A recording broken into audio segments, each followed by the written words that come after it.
got all kinds of tools that go in here. You can shape stuff. Blacksmith. So you can make all the different shapes, huh? You taking pictures of it, are you? Cool.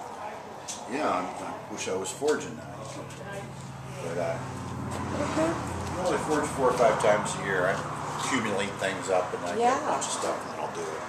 But other than that, years ago when I was in Wisconsin, I forged almost every single day. I was doing plows, plowshares, stuff like that.